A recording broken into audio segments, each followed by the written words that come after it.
Long before the modern essayists and scholars wrote of racial identity as a problem for a multiracial world, musicians were returning to their roots to affirm that which was stirring within their souls. Much of the power of our freedom movement in the United States has come from music. It has strengthened us with its sweet rhythms when courage began to fail. It has calmed us with its rich harmonies when spirits were down.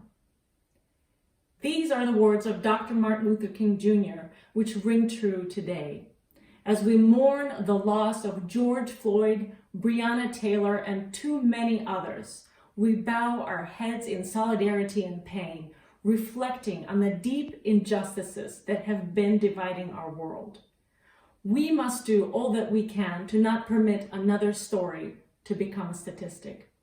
Indifference has run its course to give way to initiative, to accountability and solidarity.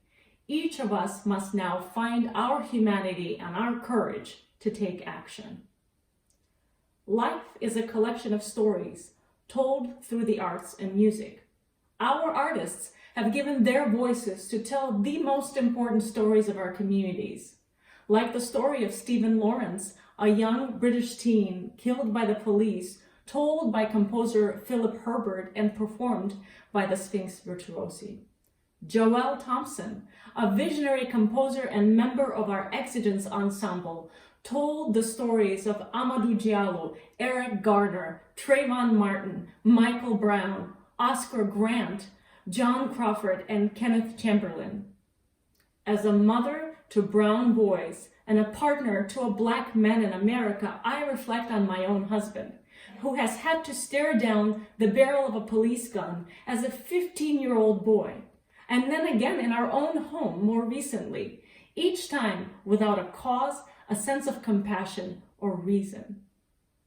While these stories are countless, many are still untold, omitted, or forgotten.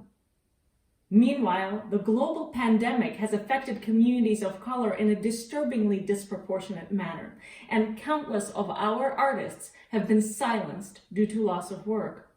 My mind is drawn to Emilia Mettenbrink, who has been giving quarantine concerts in the heart of Minneapolis. Violist Robin Massey in Baltimore, who is fighting on the front lines of COVID as a nurse.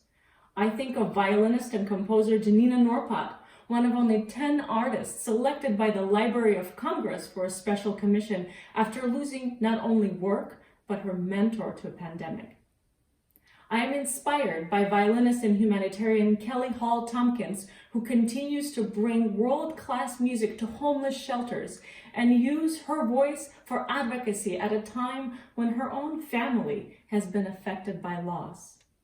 Activist, composer, artist, and educator Daniel Bernard Romain has raised his voice to address complex issues for social injustice, most recently through his chamber opera, We Shall Not Be Moved. Anguish and grief come in a variety of shades, from afar and close to home. To the members of the greater Sphinx Familia, I encourage you to continue perpetuating the stories of struggle, of excellence, compassion, and pride. As the artistic interpreters of the lives that surround us, you inspire Sphinx's work on a daily basis. To my fellow allies in the arts world, we have a choice to make each time we engage an artist, choose a work of art to support, or hire a member of our teams. We must remember the power of representation. And to the broader public, I call upon you to ensure that these voices are not only heard, but listened to, known, and understood. Ultimately unified, we all can be a part of telling a more just story by transforming lives through the power of diversity in the arts.